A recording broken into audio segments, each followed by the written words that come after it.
Good morning, and welcome to the inaugural Black Minds Matter Black Owned Schools Tour. My name is Denisha Merriweather, founder of Black Minds Matter and host of this year's Black Owned Schools Tour. During this year's tour, we will visit 8 Black owned schools from Wisconsin, California, Tennessee, the District of Columbia, Oklahoma, Louisiana, and Arizona. The purpose of the Black Minds Matter movement is to raise awareness of the institutional inequalities in the education system that eerily resemble the institutional injustices of our criminal justice system. We seek to liberate Black minds and nourish them with a rich education by any means necessary because our essence and our being deserve life. This year's tour is a manifestation of that hope and vision. We know all across the country, many African Americans have founded schools, and we want to hear their stories and celebrate them. Education has always meant Black power, Black liberty, and Black justice. The freedom of the body and the mind has always been the goal, and African Americans will stop at nothing to achieve it. To learn more about Black Minds Matter, please visit blackmindsmatter.net/events. Thanks so much for joining, and let's hop right in. So our first Black-owned school tour is the Dr. Howard Fuller Academy, Collegiate Academy, and we're joined by Dr. Fuller himself, the founder of the Howard Fuller Academy, and some of his founding members. So Dr. Fuller, it's really rare to have institutions and buildings named after people while they're still alive. So you are in the anomaly, and it's such an amazing thing that you first agreed to have the school named after you, because I know you were being a little bit humble in that aspect. So first, can you tell me a little bit about the school's inception, the vision, and how it came to be? Yeah, so you're one of my favorite things. So thank you so much for having us on today. So the idea that ultimately became the Dr. Howard Fuller Collegiate Academy started really about, I want to say about the year 2000, if not a year earlier. And what it started with was a group of pastors. It was an interdenominational group. There was 8 of them, and they were very active in fighting to support parent choice in the city of Milwaukee, particularly when People for the American Way tried to come into Milwaukee and, in essence, destroy the program.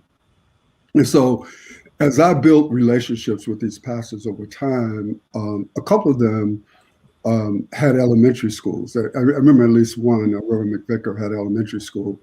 Reverend Ivy had built an education building onto his church, and he was going to start an elementary school. So what we began to talk about was there was no Christian high school led by Black people, not just led, meaning the principal, but the governing board was a majority Black people. So, I talked to these pastors for about 3 years. And finally, they agreed that we should create a high school. And Reverend Ivy agreed to let us take that space that he had built. It was also my mother's church. And so we talked about it, we thought about it, we came up with the idea. We hired someone, a woman named Denise Pitchford, and she became like a senior fellow at my institute at Marquette. And her job was to create the school. And so they began to do the work. It took I'd say about 7 months to really design the school, hire people and stuff like that. And so, and Kwame can talk about this as well, since he was there in the very beginning before there was a school and helped with the whole process of developing it. So I think our school opened like in 2004. As a high school, a Christian high school, and students got there by virtue of the voucher. So we started out as a private school in 2004. As we continued to grow, we moved to a new building over on 33rd and Brown, which was an old Lutheran school, and Kwame will remember this. And they had a fire, and so I went over there, and I could envision us moving into that building. Not many other people could, and so we moved in. We started growing. I think that first year we planned for. I think we budgeted for 125 kids, but I think the first day, like 33 showed up. And then I think we ultimately got to about 60 something or 70 something by the end of that year. But we continued to grow. And so we moved to this new building, and then we essentially outgrew that building. And in 2011, we made the decision to become a charter school. Chartered by the city of Milwaukee. The reason for that, quite honestly, was money. That the difference in the per pupil allotment between the voucher and charter schools was significant at that point in time. And so we made the decision to become a charter school. And then, the name of our school was CEO Leadership Academy when it started. And most people thought it had something to do with business. But it really was, which was the group of ministers. That was their organization, Clergy for Educational Options.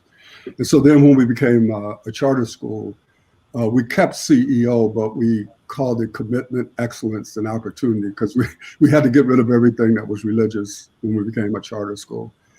And then in 2013, when we moved to the building that we're currently in, we changed our name to Milwaukee Collegiate Academy. And then we continued to grow to the point where we are today. And Judith, can talk about that. But I think we have over 300 students today. So we started, back in 2004. We're still here. We're still vibrant and trying to figure out ways to grow. So that was really how all of this started. And we've always been in high school. Although one year we tried to bring in 8th graders. And that didn't work out so well. So I see Kwame, he's like, Kwame, that didn't work out so well. So then we went back to just being 9 through 12.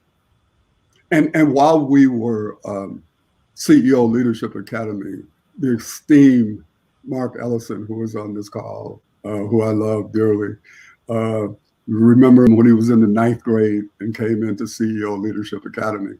So he's one of our illustrious graduates. And I think I see Nas just came on. And I ain't seen him in a long time, so it's really good to see him. So Nas came to us when we were in the new building.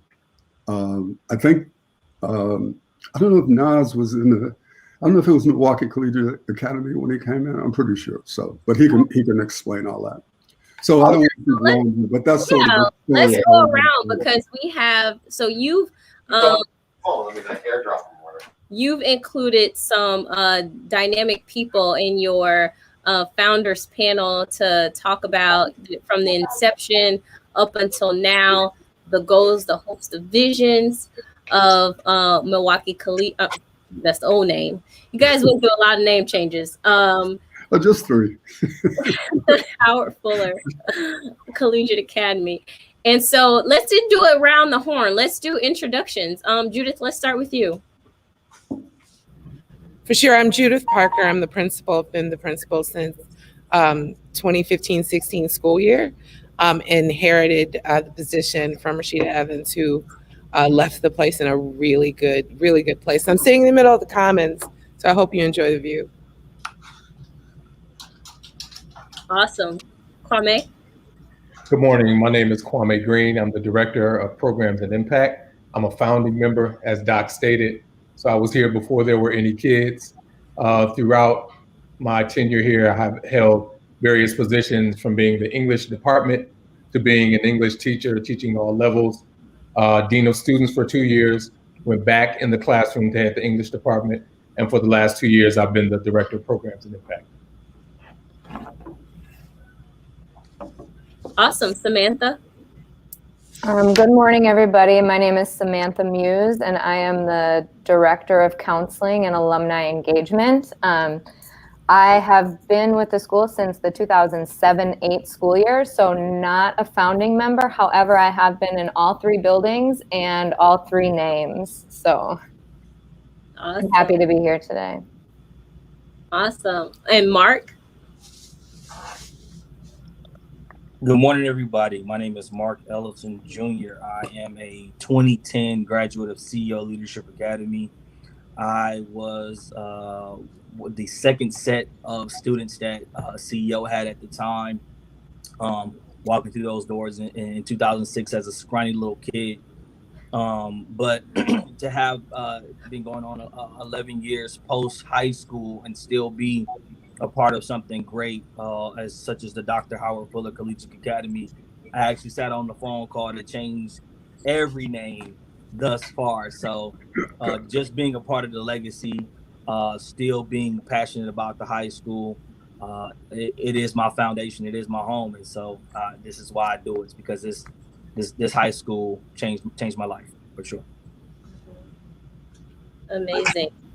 And Nazri or Nazir, but you can call me Naz for short if you like.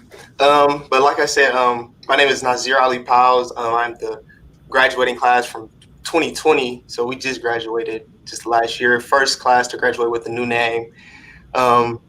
Very love the school. Been here all 4 years and still here today as I take MATC classes, and I currently work at the school. Just giving back, just being able to give back to the school is one of the biggest pieces that I love from the school, and it's just an amazing place. And I'm really thankful for the opportunities that it opened up for me.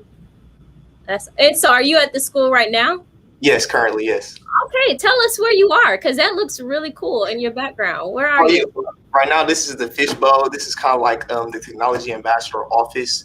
Right behind me right here is a poster printer we have. So we have the ability to print our own posters and make our own signs for the school buildings. So like signs for COVID and Chromebook expectations. And you can't see a lot, but we got Chromebooks in the back that need to be still repaired and shipped out. We're still trying to figure out. And we also have a 3D printer, but you can't see because it's off to the side.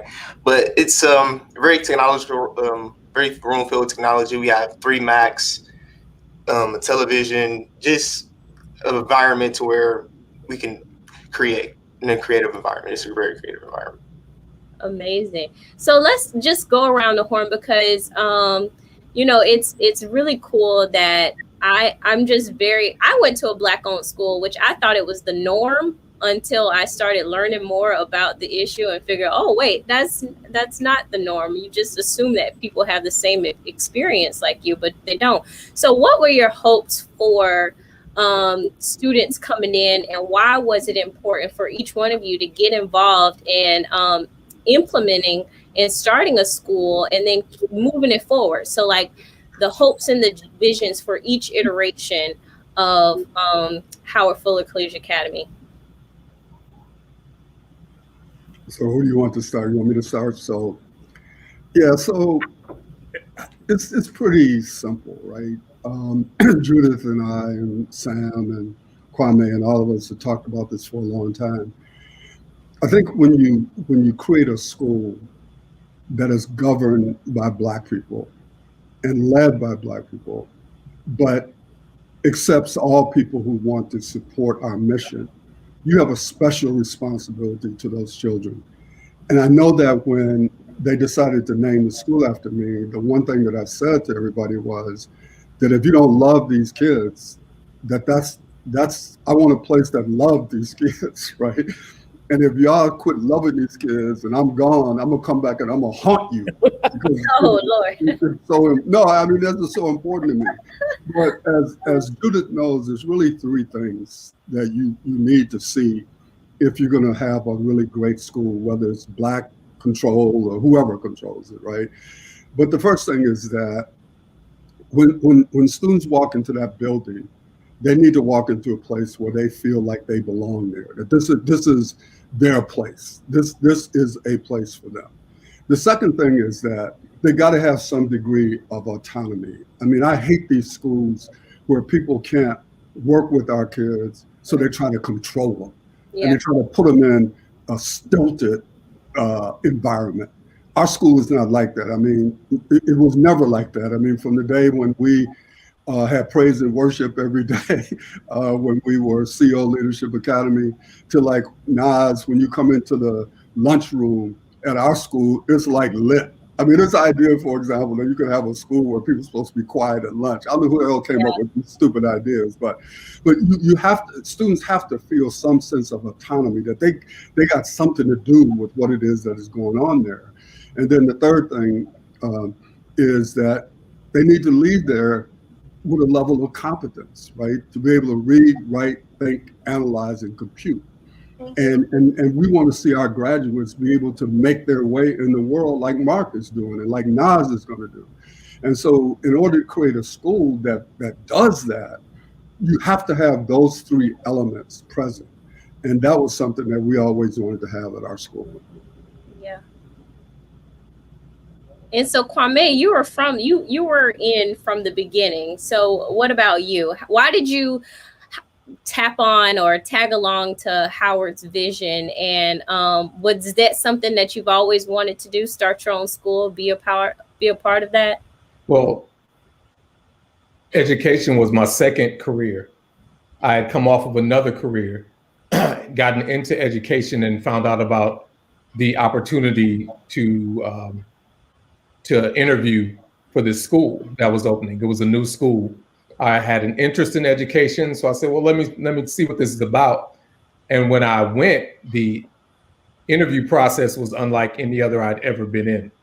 There was a panel of people that included students, and that included an administrator, and we were interviewed in groups of 3. And as a matter of fact, myself and my 2 interview partners were all hired and became a part of the staff. So I noticed from the inception that this was something different.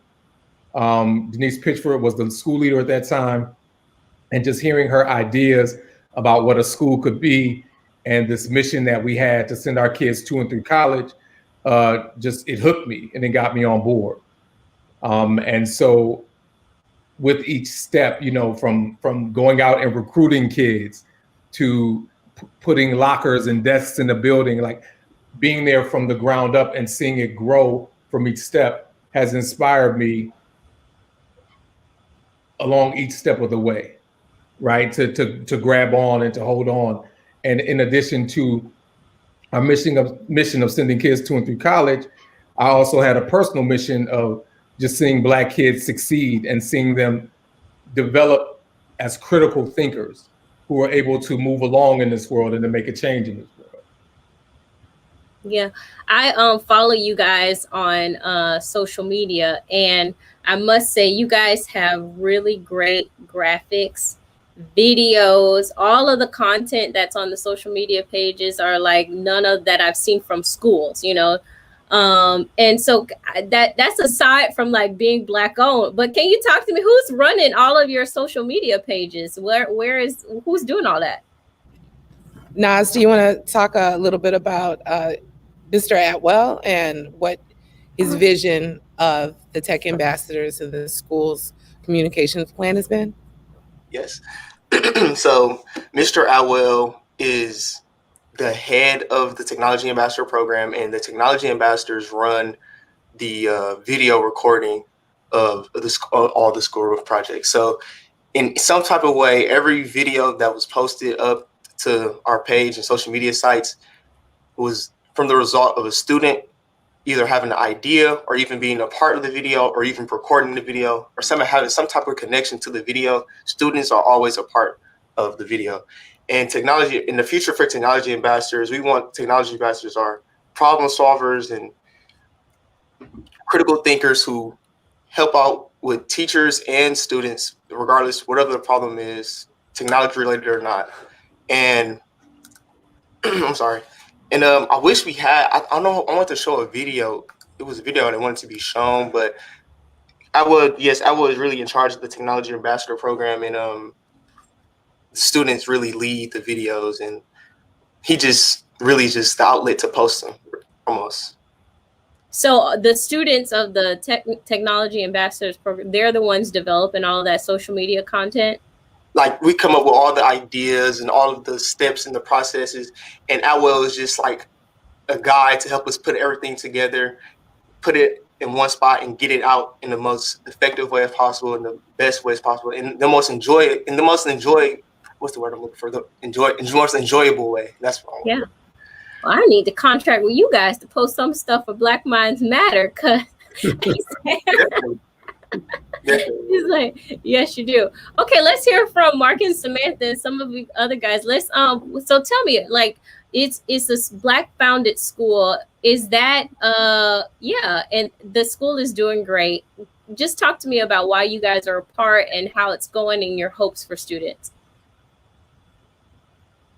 Thank you, Mark, for letting ladies go first. So I actually happened, it was really weird how I ended up being at the school. I was initially contracted by a third-party provider, and I remember when they brought me over to look at the school, and they're like, you know, we want to make sure that you think it's a good fit first. And I was like, well, why wouldn't it be a good fit, you know?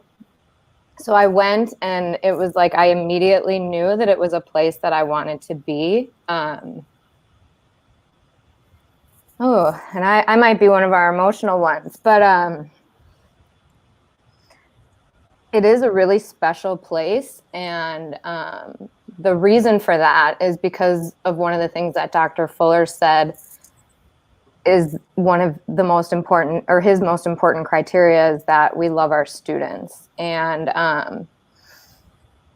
I remember there was a point in time where the third party provider had canceled out counseling services, and there was a period of time where I wasn't working at the school, and I remember being so sad. And then when I had the opportunity to come back, it was just, there was no place that I would have rather have been. And it was because of the kids and the relationships that we form. Even the fact that Mark is still with us 11 years after graduating, it just shows how special it is. So it was kind of one of these things that I walked into by chance, but I didn't want to ever leave by choice. Yeah, that's so heartfelt. And Miss Judith, because you are just so dynamic. I mean, from the beginning of the planning stages and just your response, like, we fit. I'm not gonna lie. So I sent around emails to Black founded schools that are founded by Black people. And Miss Judith Parker said, we fit the criteria. We were the first ones. We were implemented in the state with the the first school choice program by Dr. Fuller. If anyone fits this criteria, it's us, and we'll be happy to participate. And I was like, yes. So please, let's. I would love to hear how you and Dr. Fuller like work hand in hand, and even that passing the torch, because Howard, I bet it wasn't easy for you to, kind of take steps back.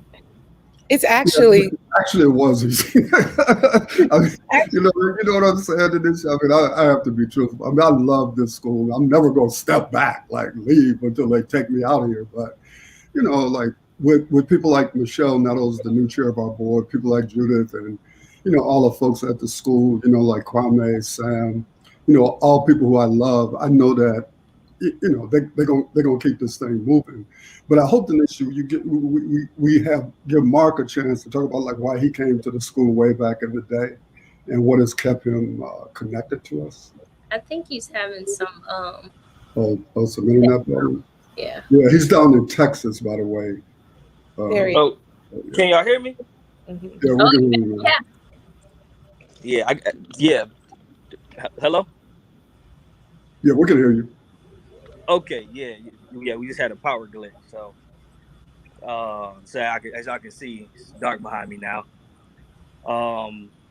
But when my mother dropped me off at the front door in 2006, I really didn't understand what what high school was about to be like, going to a school that mainly focused on praise and worship, starting this day. When we had reading exercises, we read out of the Bible.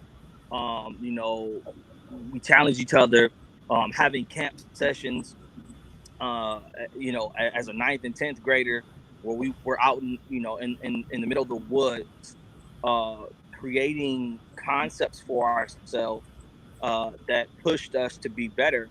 And then here I am coming up on 11 years post high school, and to still be a part of it.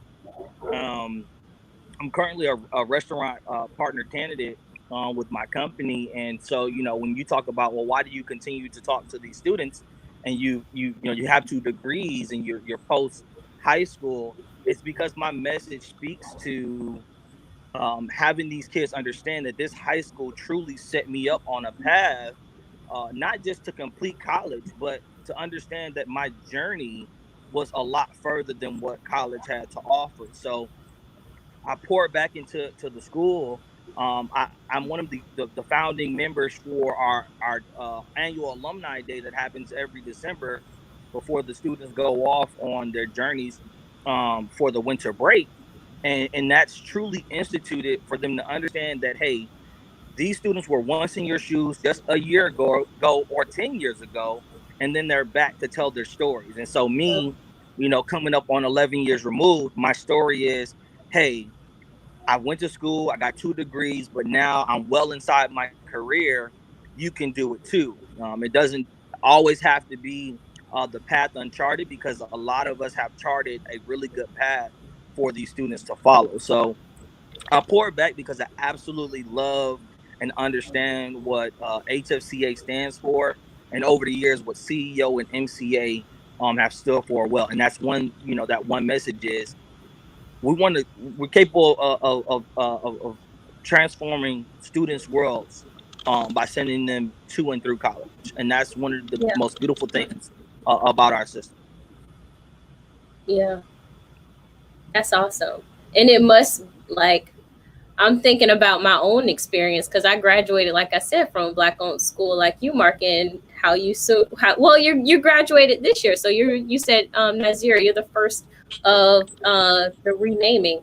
And for you, Howard and Judith, it must, and all of you guys, Kwame and Sam, Miss Sam too, like, it must warm you guys' heart to see the fruits of your labor, each and every year. Just all of your hopes bottled up into these students, and especially, like, to have someone like Mark coming back year after year, 11 years post graduation.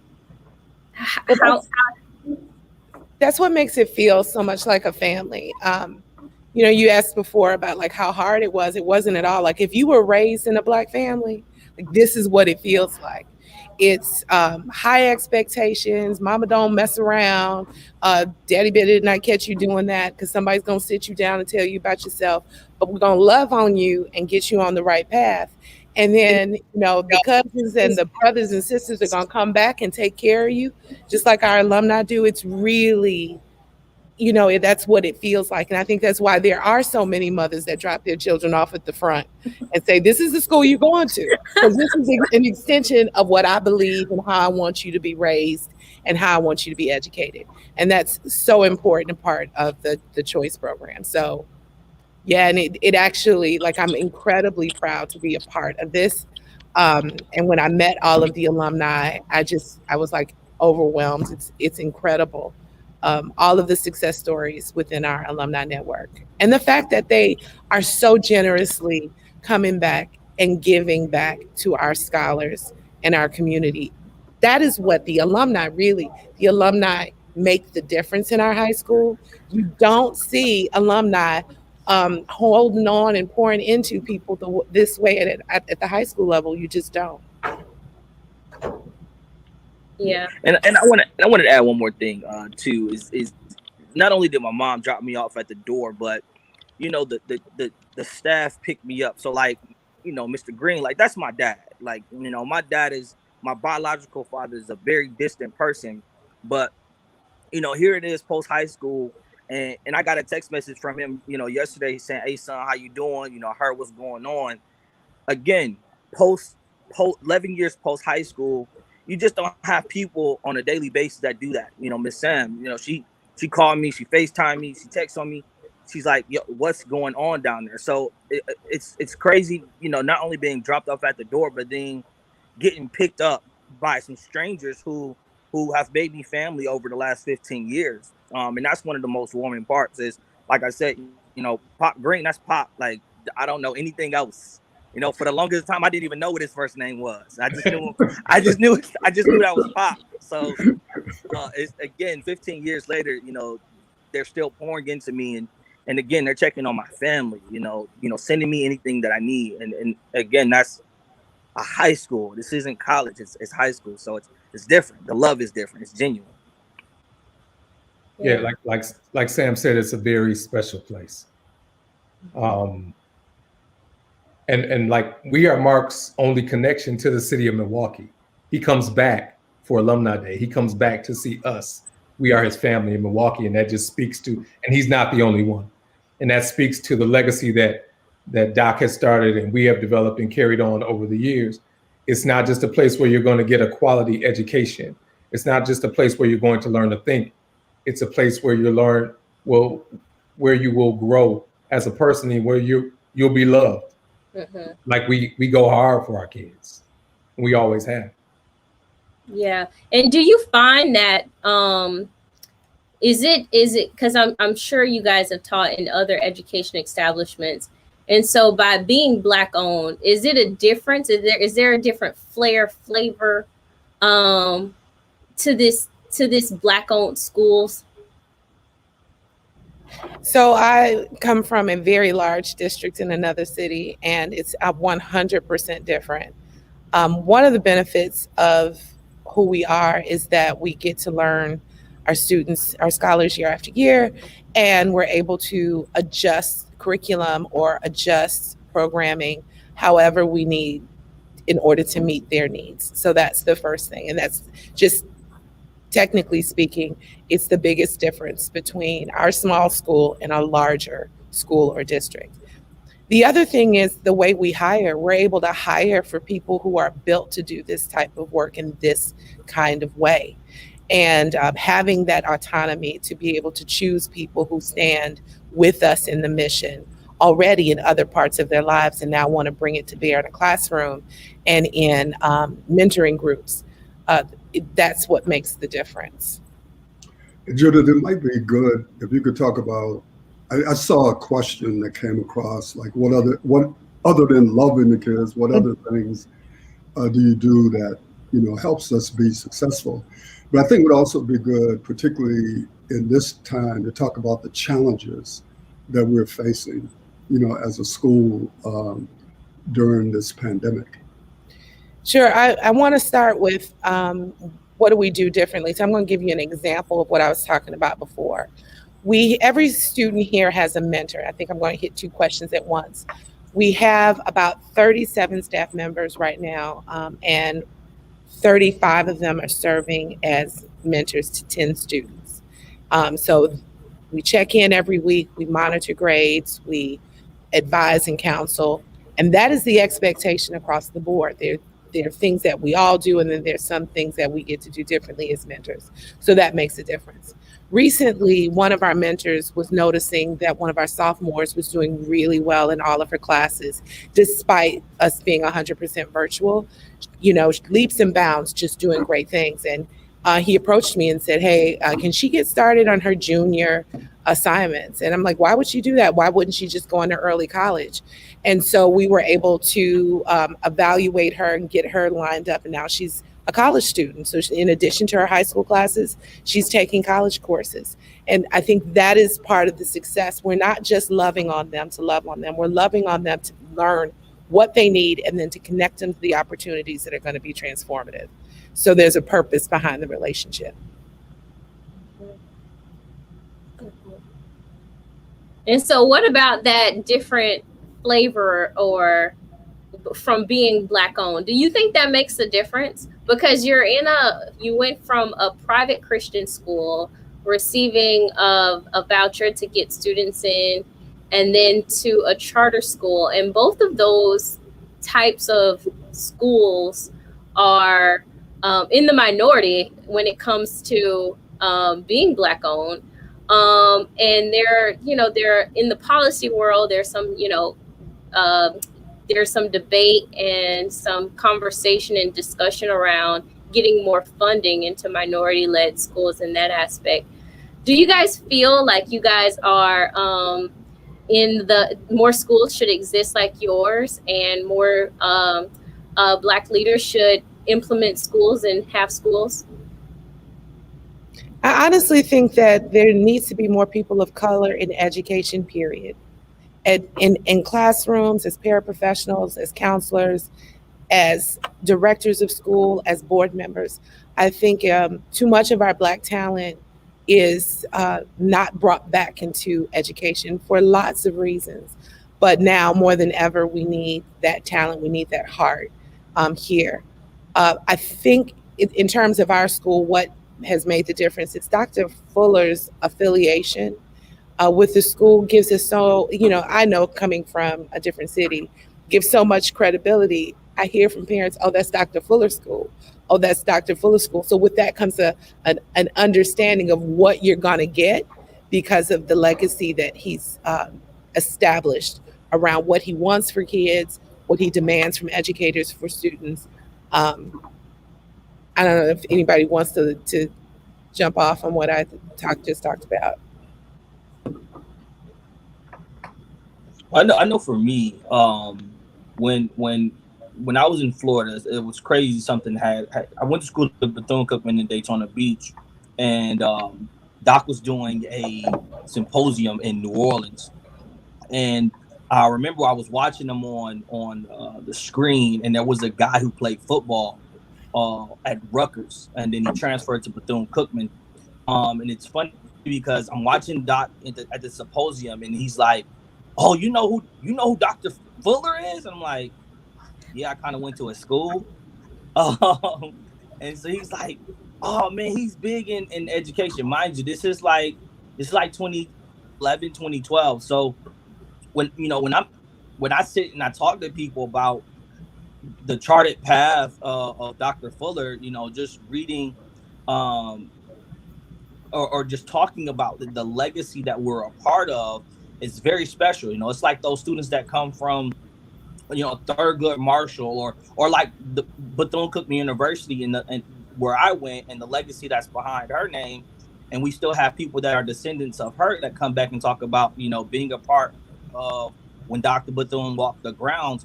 I look at Dr. Fuller the same way. It's when Dr. Fuller walked the grounds, having him teach Black History Month to us every year was something extremely special. Not via a phone call or this is what I want you to do this today. It's him in the classroom in front of a projector talking to us face to face on the history that we should know, not the history that the book wants to tell us. And that was one of the most special pieces. And to touch on your point about should more schools be like, absolutely. To have 100% graduation rate every year since 2012 is absolutely amazing. I myself applied to 60 plus schools, got into 30. So it's things like that the school has in its DNA. I think a lot of schools could take and become very successful. Yeah, and it has to be a good school. Like at the end of the day, we have to be a good school, which means we have to have a strong curriculum, which we do. We have to have a sound instructional approach, which we perfect year after year with over 200 hours of professional development for our teachers.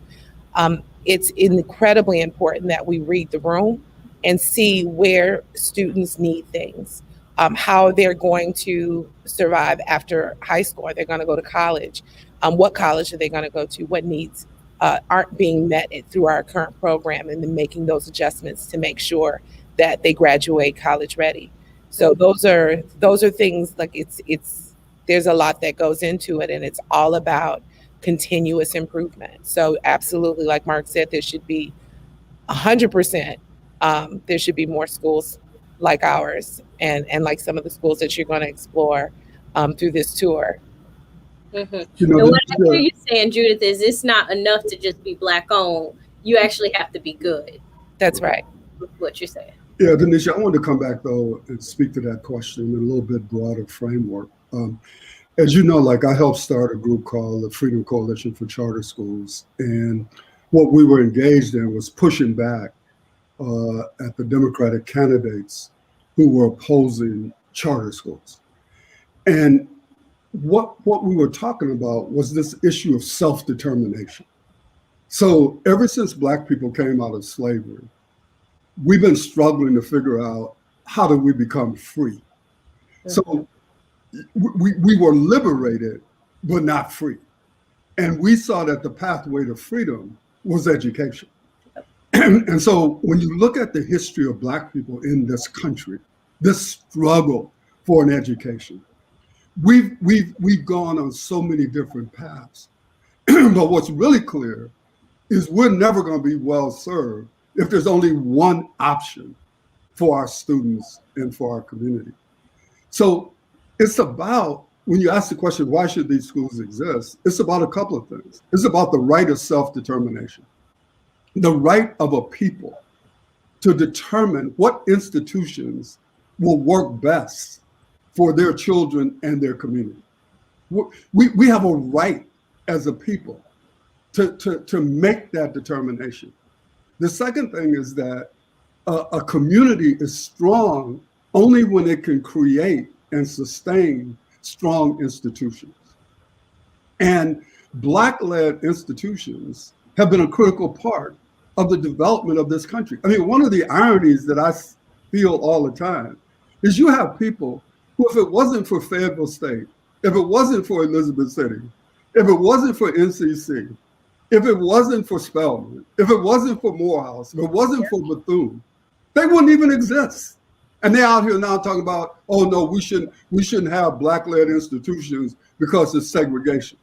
I'm like, excuse me, your butt wouldn't even exist if it were not for Black institutions that took you and brought you in and then turned you out so that you could be out in the world talking nonsense. And so my view is that Black people should have all kinds of institutions available to them. One of them should be Black-led institutions for those families who believe that those institutions could best serve their kids. But at the end of the day, as Judith said, as Sam knows, Kwame, like we all know, you have to love them. But if you don't teach them, then you don't love them. Yeah. So at the end of the day, you know, if Nas come out, can't read, can't write, stumbling and mumbling, the fact that we love him, that don't mean nothing. Yeah. What means something is if he can, as he's going to be, and as Mark is, as other, are going to be economically and socially productive citizens. And if they're that, then we're successful. If they're not that, then we're not successful, no matter if we're Black-led or whatever. So it isn't just about being Black-led, Black-governed and Black-led. It's about creating Black institutions that say to our graduates, you're not, we don't want you to be the kind of person who, once I get out of here, I want to get as far away from my community as I can. That determines success. No, what determines success is you bringing your skills and your capacity back to our community to help advance the interests of our community. And we try to instill that in our students as well. Our responsibility to our community, as well as your responsibility to yourself and your family. Yeah. I love that correlation you just made. It's not enough to just love kids. Loving equates teaching them and making sure that they get a quality education. And I feel like there are some bad players out there, and no matter what type of ownership they are, that correlation needs to be there. No matter if you're doing hands-on experimental education, that you need to make sure you're teaching kids. We have a quick video that you guys submitted that is just so dynamic. And before we hear more from the students on the panel and how student-driven you guys are, let's play that quick video.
Wonderful.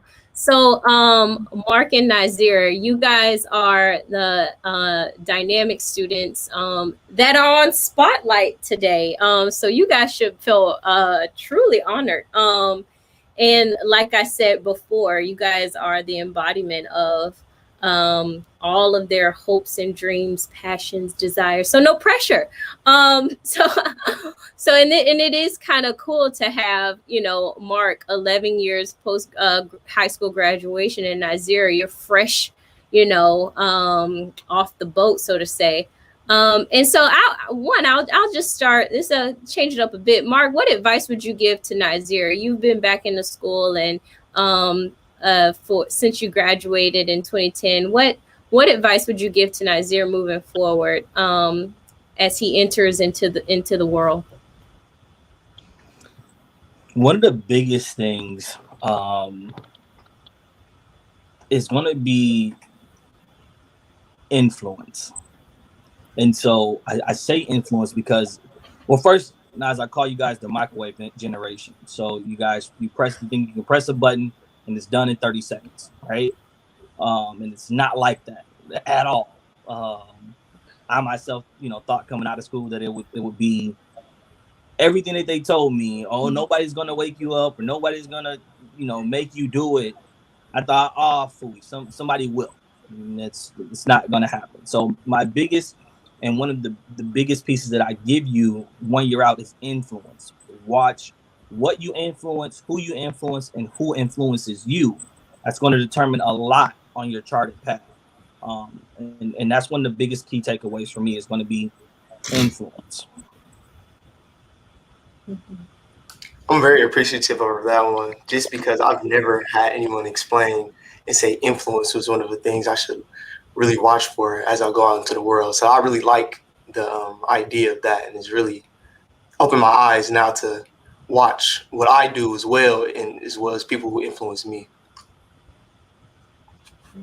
And Nazir, so you work at the school. Tell me a little bit about your background, maybe some of your story, and why did the school pick you to sit on this panel? So my story is sort of interesting. So before the school year ended, I did have a full scholarship to Benedict College. And unfortunately, with complications and miscommunications with the college and myself, they did not have a piece of information from me. And instead, when I got the information, they instead took my scholarship away and was able to offer me a smaller amount. Well, my goal in high school was I wanted to be able to go to college without paying for college. So when they told me that they didn't accept my scholarship, it kind of discouraged me and it kind of threw me off a little bit. So I went back up to the school. I talked to Mr. Atwell, Miss Muse, and they told me what my best options would be. And I made the choice to continue to do classes at MATC because I didn't want to stop my education just because one college just took away my funding. So Ms. Muse told me that MACC would probably be the best choice while you're going through the year. It's a crazy time right now, so I kind of understood. And throughout the summer, I made my appearance at the building more frequent because I wanted to be more involved. So I believe Atwell, Ms. Parker, they talked and they believed they wanted to be. So I was first hired as just like a helper. Like I walked around Atwell and I just helped Atwell whatever he needed. And then gradually as time passed, my job title and my responsibilities increased as I became a help desk manager. And now that I currently run with half the technology at the school, I run the 3D printers, I control Zoom meetings, and I just have more responsibilities now as a school worker. And still, I was attending MATC currently now, taking criminal justice and business classes this semester. Last semester I took, I believe it was a technology class, it was a communications class and an English class. So I'm still trying to continue on my communication and really just grateful for the opportunity to be able to still get back to the school and work here and still go to school. So continue to further my education and still give back to the students and to just the school in general. Wonderful. Fantastic. Howard, look like you about to say something. No, I was, Nas. Hey, Nas, was you on that video that got all of those hits, man? When y'all the 3 million, the video about Bohemian Rhapsody. yeah, we reacted to the song. Yeah, I was definitely on that video. I believe it got over 3 million views. I have to check. It's been so long since I looked at it, but yeah, that was an amazing thing. And it's just like they did a video of it was like 4 of our students hearing Bohemian Rhapsody for the first time. And I remember Nas was like, like, who is this? and as they got into the song, right, they had a whole different view. But what's really cool is it got over 3 million hits, from our little school, right? That one little video that our students did. And that was, Atwell's idea. Really a creative. Oh, your content on social media is pretty legit. It's really impressive. we really appreciate that. We do work very hard on like videos. Like a lot of thought is put into it. Like we make scripts and we have props and setups. We got green screens, lights. So we really take pride into our videos. It's something that we really take care of. Yeah, it's really great. So we have some students joining us, and one of the things that's really awesome about your school is that you're extremely student focused, and you wanted students to be presented and be able to have room in the floor to share about what it's like going to the Howard Fuller Collegiate Academy, which is a Black-owned school. And so I'm gonna let's turn it over to them. So how about you guys introduce yourself? Thanks for joining us today. How are you? Good. Hello, I'm Randy Piggy. I'm a junior at Dr. Howard Fuller Collegiate Academy with plans on going to Howard University in the fall of 2022. My name is Cartier Lewis. I'm a junior at Dr. Howard Fuller Collegiate Academy, and I plan on attending Jackson State University. Wonderful. And did you guys come in your 9th grade year? Yep. No. Yes. I'm sorry, huh? Yeah. Oh, and we have one more joining. Hi, Megan.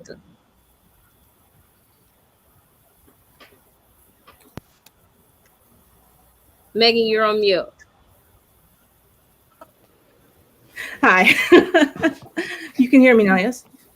Hi. I'm Megan Shepherd-Smith. I'm a special educator at HFCA. I also co-teach English classes, and I've supported the 2 gentlemen with their performance. They will be performing an excerpt from the play, The Meeting. The play was written in 1987. It's between 2 notable, very famous civil rights leaders, Dr. King and Malcolm X. And as you may know, Dr. King and Malcolm X never had a formal meeting.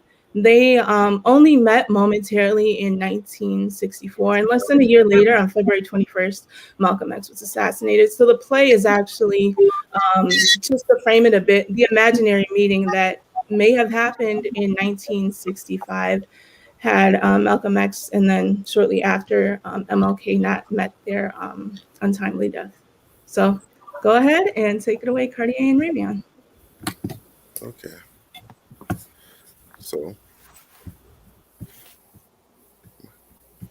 are you satisfied? I wish it were that easy, Doctor. Why is it that every time you say the words doctor or reverend, I have the distinct impression I should feel insulted?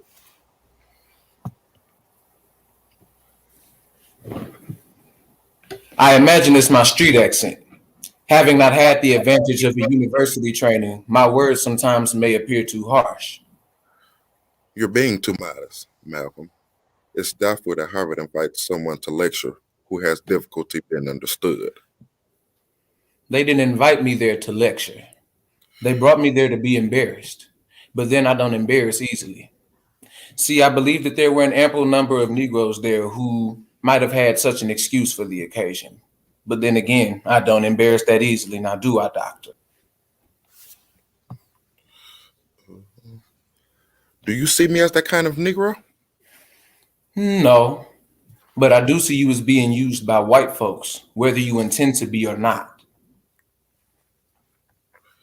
Oh, I don't know about that. Seems like the mention of your name is likely to cause a great deal of attention. They may even name whole cities after you.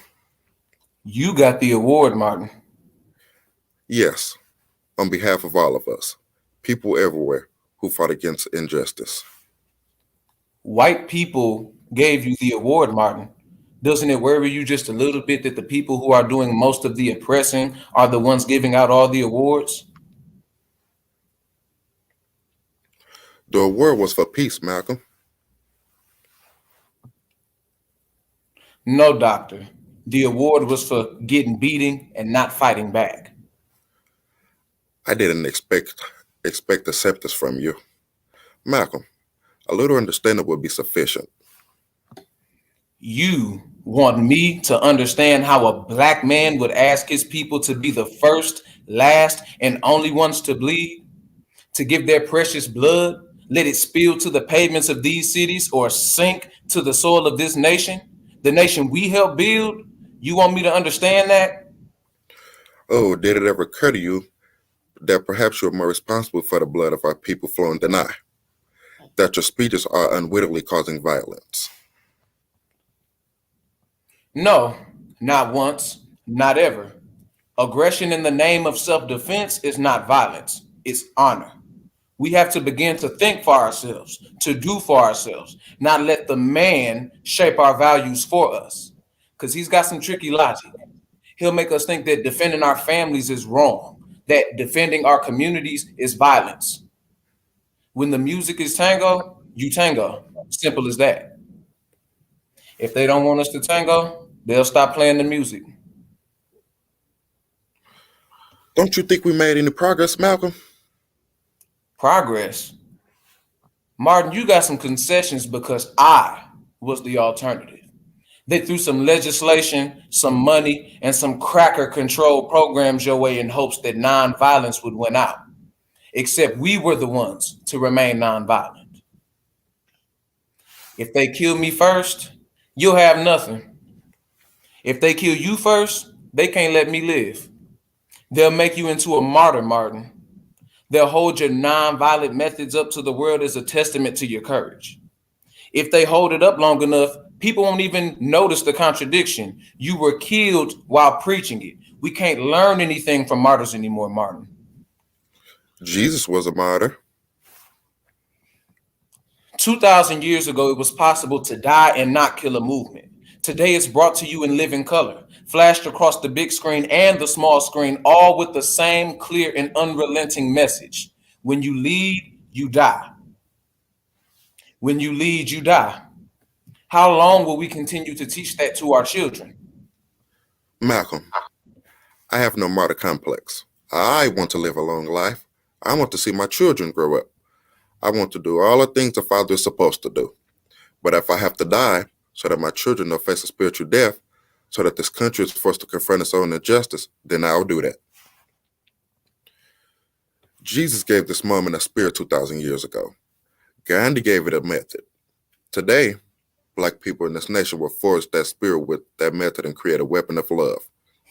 We will live as brothers, Malcolm, or we most certainly perish as fools. This ain't the country, Reverend. They stack families on top of families out there. Black man on top of black man till there's no room, till you can't breathe. And when you can't breathe, you either die or you strike out and somebody else dies. And the women, it can be a curse to be young and attractive out there on those streets. And then, Martin, there's drugs. You put enough drugs out there and they'll dream anything. While they even dream your dreams, doctor. I can change, Malcolm. I think you know that already. Anybody can change.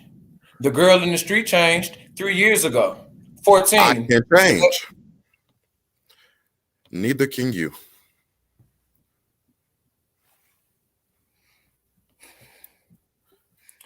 If you can't change, can you at least get angry? The first march I ever led, I was surrounded by all kind of people. Old women who fought it hard to walk across the room. Somehow I found strength to march for miles. Young men and women carrying their children. Older children holding the hands of their younger brothers and sisters. All of a sudden, a bottle was thrown from the middle of a crowd of whites. We shouted, "Duck!" And all the adults did, but children have a need to know what's being done. The bottle struck this young child. It cut the whole left side of her face. None of us really had time to be angry then. We rushed to protect her, to counsel her, to worry about stopping the bleeding, but we marched on. Then, a few moments later, this huge white man, bigger than a truck he must have been driving that night. This man, with all his force, yelled, "Go home, you little nigger bastard!" He was screaming at this young boy, couldn't have been older than 7 or 8. I saw the look on this child's face. He was scared and hurt, and maybe most of all, ashamed. He thought he must have done something terribly wrong to have all that hate directed towards him. Yes, Malcolm, I can get angry. With all the history that makes me a black man, I can get angry. But it's a different kind of anger. An anger that makes you know you can't stop loving, can't stop believing. It's an anger that makes you want to prove hate wrong. I just want to prove hate less powerful. See, we both deal with power, Malcolm. We just do it very differently. Yeah. You see our children bleeding and in tears, and you seek to comfort them. I see the man who has the rock in his hand, and I seek to stop him. If I can't stop him before he throws it, I'll see to it that he never throws another. And where would that accomplish, Malcolm? If you stop that one, there would just be another, and another, and another. Martin, when the Russians brought missiles into Cuba, Kennedy didn't ask people to turn the other cheek and pray. He didn't try to fight the Russians with love. No, he got himself some bigger missiles and told them to pack up and get out. He was prepared to use force to protect this country, and this country expected him to do that. I'll tell you something else, Martin. The Russians respected him. That's why they left. And missiles are still being built all over the world. Do any of us really feel protected? You can't see the contradiction, can you? Even when you marched, you needed the protection of the federal government. It took an entire National Guard to enroll one Negro in college. What did you think those tanks were there for? To help the students with their books? Those tanks were there because the movement needed to hold a mirror in front of this country and throw our pain reveal us injustice. Doctor, it doesn't matter how good a football player you are. When the game is baseball, you better get yourself a bat. And if you got problems swinging it, you ought to stay out of the game. Somehow, I had hoped that your trips to Mecca have given you a greater vision than that. Perhaps even a broader compassion. You don't tame the lion and leave the jungle unchanged, Martin. Yes, I saw things outside this country. Saw things that perhaps my heart wouldn't or couldn't let me see before. I saw white people that when they described color, they made it seem incidental, like describing a suit or a sunset. But here it's different. When the man here talks about color, you know what he means. You can hear it in his voice. You can see it in his expression. He means that he's on top and you're not. And there's no way he's going to let that change. It's a simple question of power and privilege. And the one in power always decides the privilege. We aren't the ones in power, Martin. And we won't be again until we gain control of our lives and our own thinking. You, Malcolm, you want to free blacks. I want to free America. It's the only way any of us can be free, Malcolm. Martin, you just really can't see what's happening to us, can you? 5 years from now, 10 at the most, white people won't have to do anything to us. We'll be doing it to ourselves. Some of the brothers who sit peacefully in your demonstration and have their heads split open, do you know they go back to their own communities and commit violent acts? It's the rage, Martin. It's the hurt that's all balled up inside, and it makes you strike out in the only way you can, the only way that's acceptable. I can't free us from that rage, but I can at least try to direct it to the right source. Don't we really want the same things, Malcolm? You want us to be able to buy a cup of coffee. I want us to be able to sell it. You want us to integrate coffee shops. I want us to own the coffee shops. You want white folks to hire us. I want us to be able to hire ourselves. No, Martin, we don't want the same things. I'm afraid that your quest for integration will be the white man's solution for control. Maybe the only hope we have is that they hate us so much that they won't recognize the power they'd have over us if they just let us in. And so, those of us who don't agree with your definition of power and control, I suppose we are to be called Uncle Toms. I only refer to the older ones as uncle. And I don't call them Tom anymore. I call them Roy or Ralph or Uncle Whitney. They don't deserve that from you, Malcolm. They don't deserve that from anyone. Do you think the unity you seek can be achieved through insight and ridicule? Have I ridiculed you, Reverend? Do you think I should be flattered at the term Reverend Dr. Chicken Leg? He was chicken wing, to be more precise. Would you have found it more flattering if I referred to you as the Lord? The movement would have been sufficient. Isn't it wonderful how well the two of us are getting along? I suppose it's time for a rematch. Because there is an ego there to bruise. You should feel fortunate that a rematch is possible. Oh well, my friend. I'm prepared to inflict suffering if you're prepared to endure it. That's the end of that? That's the end.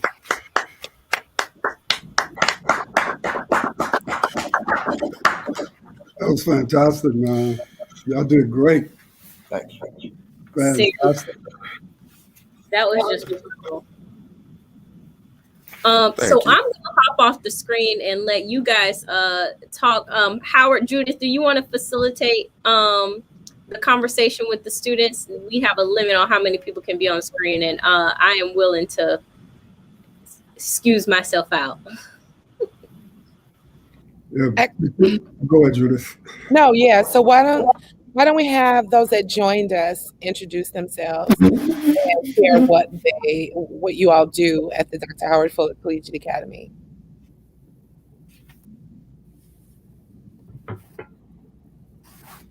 Let's start with the tech ambassadors and then go to student council, and then the glorious lady of class of 2024 can go last. Okay, I'll go. Good morning. My name is Nasandra Johnson. I am class of 2022. I am currently studying computer science at UWM through the early college program.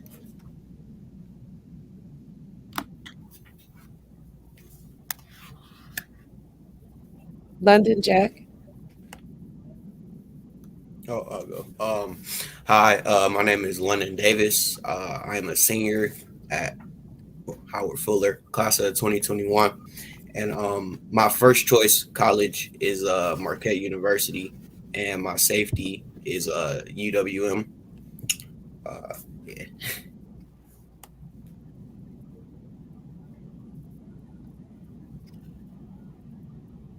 And Jack?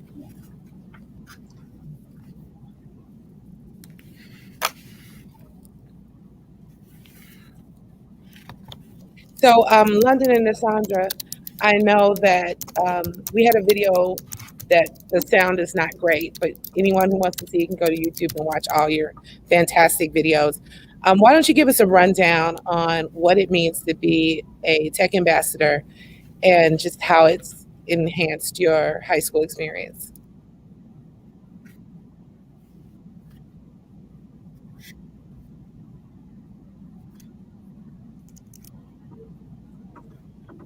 Go ahead, Nasandra.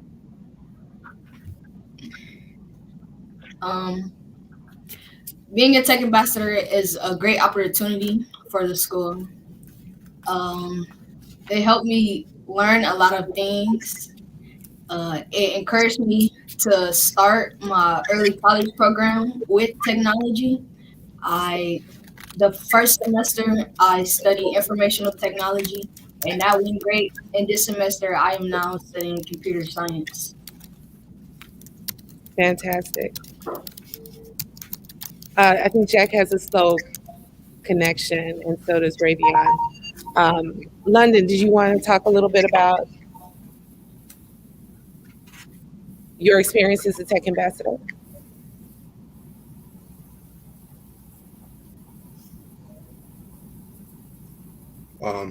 My experience as a tech ambassador has been more than impactful on my high school life. Uh, the people I've met, the connections I've made through being a tech ambassador has greatly affected me. I'm now taking a college course in media and mass communications, and being a tech ambassador, it helps in that area of communications and the media aspect of it, because we do videos and radio interviews and such. Fantastic.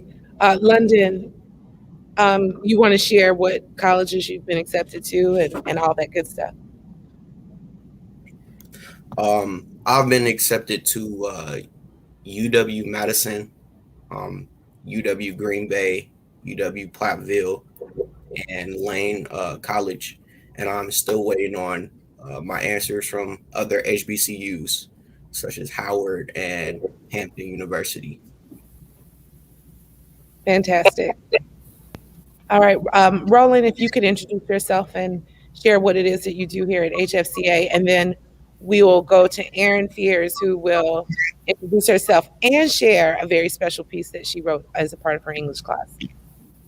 Okay, and I was hearing some that London said, but do I share my college acceptances or no? You can do that, yep.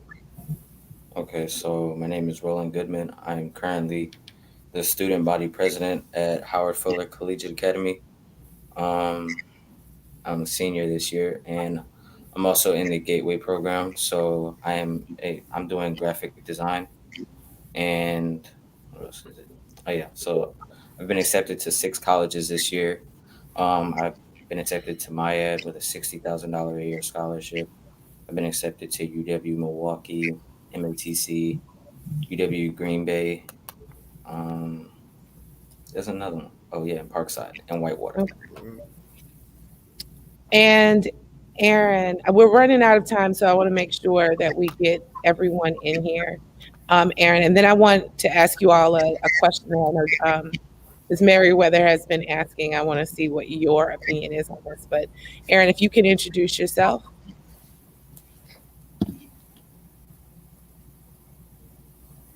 Can you hear me? Mm-hmm. My name is Erin Fierce, and I am a freshman of class of 2024. And you want me to read my story right now? Not just yet. Let me ask you a question. So Ms. Meriwether asked us in the previous segment, should we have more schools that are owned and led by Black educators? What do you think? Should there be more Black-owned, Black-led, Black-run schools, high schools? Yes, because there's not many. Excuse me. There's not many Black-owned schools that I know of. This is the first one I heard of. So yeah, I think it should be. Yeah, I think so. It should be. Yeah.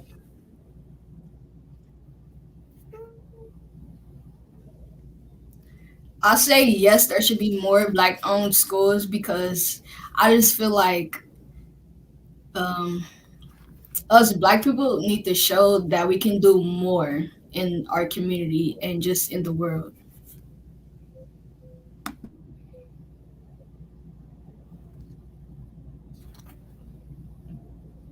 What do you like about our high school?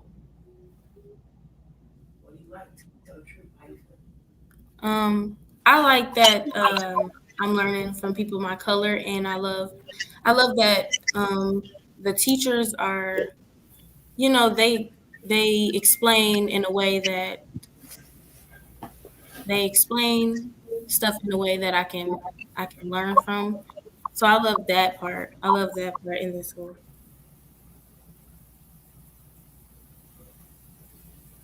Cartier, I know you're quite the revolutionary, so I want to make sure I ask you this question. Do you think there should be more Black-owned, Black-run schools? It should definitely be more Black-owned schools, more Black-ran schools, because it's no secret that a lot of the history and things that we're taught as children is either whitewashed or it may be watered down. And it's not the absolute truth. There's so many young African Americans out here that are growing up and they're either being killed off by the police, or African American women are being targeted by folks in the medical field or what have you. We are being disadvantaged as far as the education system and things of that nature. But with this school specifically, like when y'all were speaking earlier and we're saying that, you know, parents drop their kids off to you guys and y'all pick them up. This, when they say it takes a village, this is that village.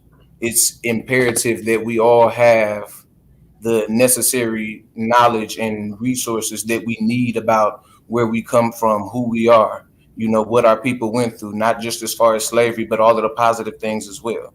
It's imperative that we learn those things from our people. So, yeah. I am so proud of all of you. I would like for Erin prepared a really thoughtful narrative as part of one of her classes that I just felt really embodies the heart and soul of our school and our children's lived experiences. So, Erin, would you please share that with us? Okay. I Am Not My Hair by Erin Fierce. I have changed from long hair with low self-esteem to no hair in the confidence of a dream team. When I decided that my hair did not define me, I realized there was a different confidence within me. I am not my hair, but I am authentically me. In this personal narrative, I will take you on a journey about self-love, confidence, and self-identity. What song do you want to listen to? My mother asked me. No weapon formed against me shall prosper. I was so ready for my 8th grade year. I told myself that it was going to be a great year. I will not get into any fights or altercations. I will get all A's and B's, and that I will not be associated with people that bring me down. No drama. I had my whole year planned out, but what was really going to happen, I had no idea. It was my 4th year of having dreads, and they have grown so long. I dyed it blue, pink, and purple. New me, new hair. It was so bold, and I was so excited. We pulled up to the school, and my mom said, "Are you ready?" I said, "It's now or never." We both laughed. I got out of the car and fixed my clothes. When I got into the school, I went into the front office to see if Miss Owens was there. When I found she was there, I gave her a huge hug and started talking. "I love the blue. You know that's my favorite color, right?" she says. "Yeah, I know." I like her because she always gives me good advice and always gives me lectures. She always tells me the truth, even if it hurts. I finally start walking to my class. All the old teachers that I see in the hallway began to say that they missed me and told me to have a great school year and that they love my hair. I began to smile very hard. Finally, I'm at the door of my classroom. I make a big sigh and say to myself, "It's now or never." I opened the door with my head held high, and immediately everyone had their eyes on me like I was some candy. When I say everyone, I mean everyone. But the teacher had a smile on his face. I began to think to myself, this is going to be a long year. I sat down and class started. After about 20 minutes, the teacher told us to get into groups and discuss an answer to a previous posed question. And boom, that's when I started to hear what others thought about my hair. There were some kids in the back saying, "The King of New York is here, and why you snitch?" I was being referred to as Tekashi 6ix9ine. I thought to myself, dang, it's already starting. No one likes my hair. People are cruel and mean. One day, my sister suggested that I cut my dreadlocks because she knew that what was happening and that it has been a negative impact on my life. It didn't take me long to say sure. You know me, up for anything. That same day, my sister took me to the barbershop. I was very scared when the barber told me to sit in the chair because first, no one knew I was doing this. Not my mama, not my dad, nobody. Only me and my sister. And secondly, I just realized what was about to occur. So many thoughts were running through my head. I almost backed out of it, but I didn't, thank God. I sat in the chair as the barber began to grab a pair of big scissors. He began to cut my locks. Oh my gosh, they are falling to the floor. During this time, the only thing I could think of what would people think of it. I wasn't even thinking if I would love it or not. I was just scared of what people at my school would say. Tony, the barber, started asking questions like, how long have you had your dreads? Why are you cutting them today? Whole time I barely heard a word he said. All I could do was watch the dreads were hitting my lap in the floor. Then, just like that, it was over. My locks were gone. I got out of the chair, and my sister and the barber asked if I wanted to see the new look. But I needed to have that moment alone. I wasn't ready. I was nervous. What if I don't love it? What if the people I knew, family, associates, everyone, what if they didn't like it? I immediately started thinking of everyone else but myself. What if I am sadder with no hair than with the locks? And I wasn't prepared for that at all. I walked outside and I can remember the wind hitting the back of my head. Oh my gosh, it's cold. Me and my sister began to start laughing. That's what happens when you're bald, I guess. My sister and I went home and I went straight into the bathroom to get the shampoo and some black dye, but I didn't look in the mirror. After we finished dyeing and drying my hair, she asked me, when are you going to look? And I said, I don't know, I'm scared. So after that, she went to the car while I changed clothes so we could go for a ride. When I got all dressed up, I finally went into the bathroom and closed my eyes. I looked up and saw the most beautiful, talented, weird, unique, selfless 14-year-old girl in the mirror. When I looked in the mirror, I saw me and I began to cry. After I got done crying, I fixed my face and went to the car. My sister said, you look, didn't you? And I looked at her and said, yes, and thank you. At that moment, my sister didn't even understand my reason for saying thank you, but I knew. And in that very moment, I realized I am not my hair. My hair does not define who I am. It is only but an addition to all that comes with me. Now, the journey home to mom and dad, oh boy, is what I was thinking. Thank you.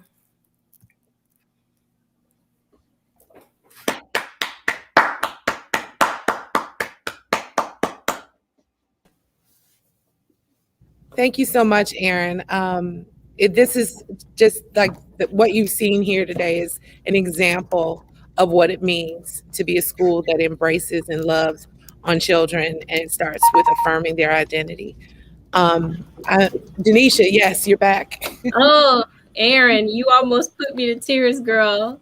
Seriously, we go through so many emotions when it comes to our hair, and it is. And so that last bit, you looked in the mirror and saw the most beautiful, courageous, gorgeous. Yes. You guys are so talented. Where did Rayvon go? Am I saying his name right? Ravion and Cartier. Oh my God, Cartier. Huh.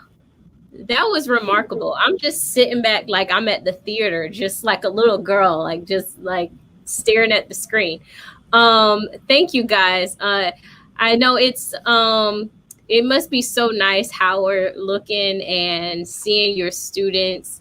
More people. This is an initiative to encourage and celebrate Black-owned schools to hopefully, birth, give more people the encouragement they need to birth their vision, to not hold it to themselves any longer, but to just let it ooze out of them. And so, Judith, Howard, and even students, what advice would you give to people who are thinking about launching a school?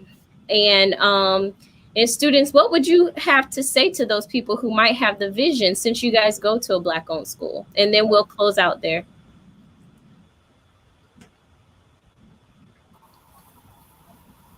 I'll let the students speak first on what advice they would give.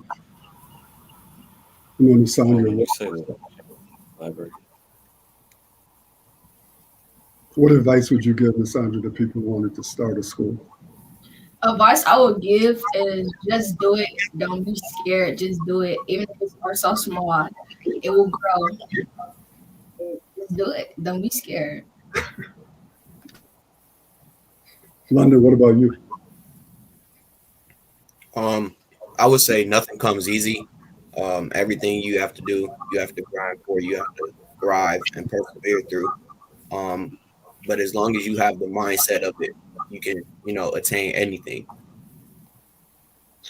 Roland. I would say start the school for the kids who will be attending it. Don't start it for your own personal growth or reputation. Because at the end of the day, it's them attending it every day and it's benefiting them. And the question was, what advice would you give to people if they were going to start a school? Like ours, what advice would you give to them?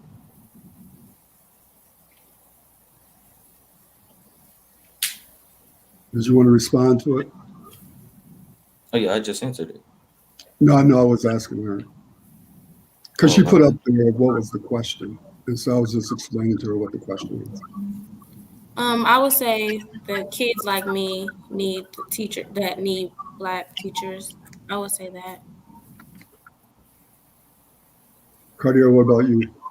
I would say two things. One, like Dr. Fuller said, if you don't love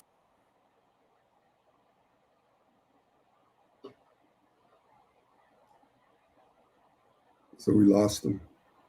I know, and I feel like he was about to preach. Yeah, it was. Roland, what about you?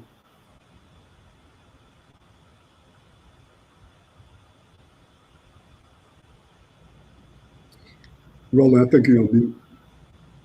Yeah, Roland talked about it a little bit. Yeah. Jack? You have to hear from Jack.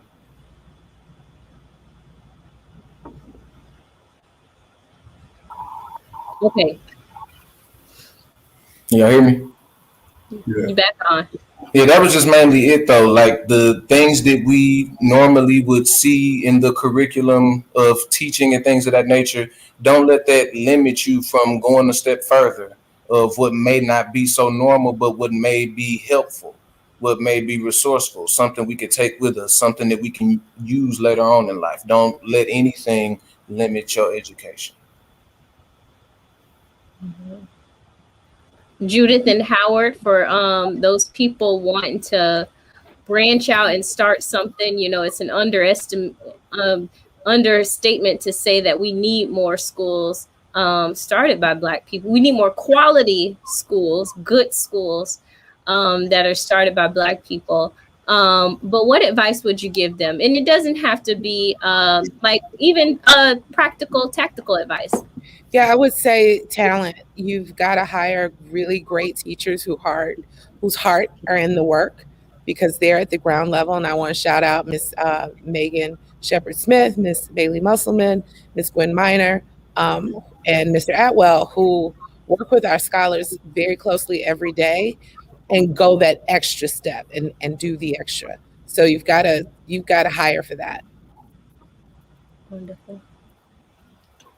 Yeah, Denisha, first of all, don't start a school if you're not really serious, because a school, the hardest thing is not just to start a school and make it a good one, it is to sustain it over time. And if you don't have the right people and the right resources, don't do this, because trying to do it without the kind of resources that you need, it won't help our kids. And one of the problems, as you know, Denisha, and Judith obviously knows, unfortunately, trying to sustain a Black governed and Black led school and get the money that you need to do it is hard. And we know that there are white people out there who get money to start schools without any track record, without anything. But if a group of Black people come along and say, we want to do it, we get sent through all kinds of hoops that other people don't have to go through. So if you don't really have the level of commitment to stick to this and to fight through what is going to be very, very difficult moments in time, don't start a school. Start something else. Because our children are too important to be messing around and not able to give them what they really need and what they really deserve. And if you don't have that kind of commitment to them, and you don't have a way to get resources that they're going to need so that they can have a good school, then don't do it.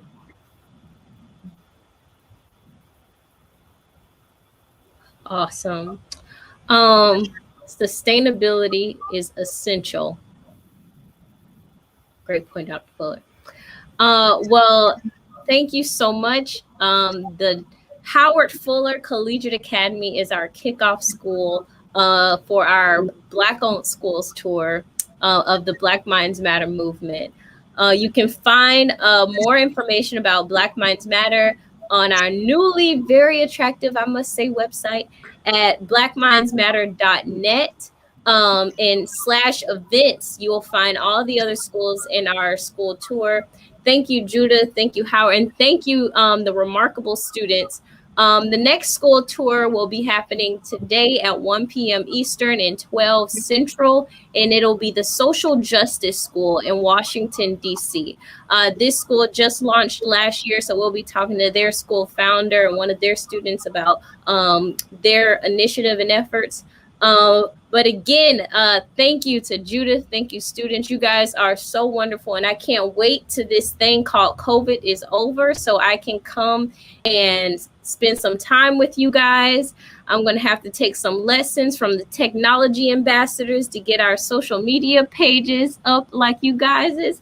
Thank you so much. You guys are such a talent and joy, and much appreciation to you, Judith and Howard, for continuing the fight and birthing greatness in these students.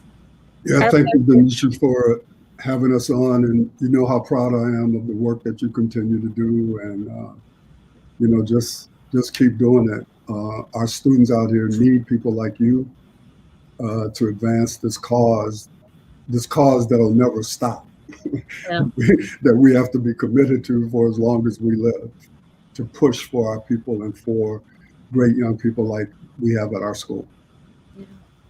And such wonderful kids they are, I know. Well, thank you guys, and happy rest of your day.